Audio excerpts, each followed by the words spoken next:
Hi, I'm Rebecca Makkai, and this is The Great Believers.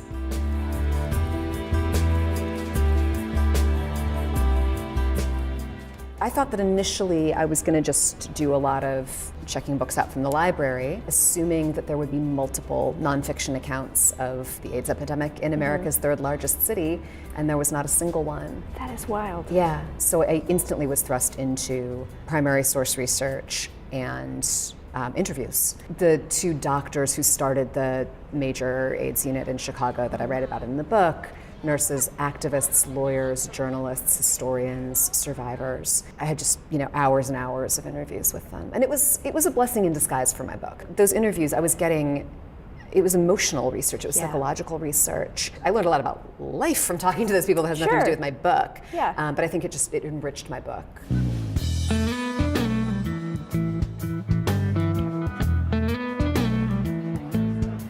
You're from Chicago. How is it different for you to write a story set in Chicago versus writing a story set somewhere else? I did this thing that a lot of writers do, where in my early 20s, I really thought that I was supposed to set everything in New York. And I'm not alone in that. Apparently, like a great American story in New York. Right, which I'd been to like twice, which was ridiculous.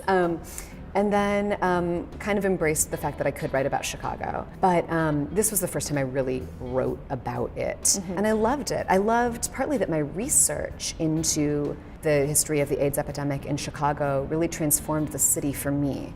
Yeah. As I walk around, I see things differently knowing what happened in certain places. That was lovely. It was lovely to be able to walk through my book. In many ways, I would walk down these streets and think about it.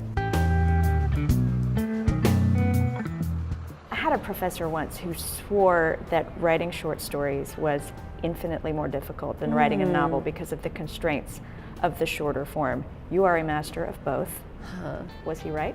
Writing a novel is like painting a mural, like a really huge, intricate mural, but you're trapped so close to it that you can never get across the room to see the whole thing. People will see it from a distance, but I never will, and that's got some challenges. Yeah. But that a short story is like painting a picture on the head of a pin, where like you can see it all, but damn, it's tiny. It's really hard. Yeah, that makes sense. Yeah. Thank you for being here, Rebecca. Thank you. And thank you for joining us for A Word on Words. I'm Mary Laura Philpott. Keep reading. I had one character I needed to kill. I had writer's block, like for a couple of days. And I was like, why? I'm so stuck. My back hurts, I need exercise. I finally realized I didn't want to kill her, and I just really had to do it.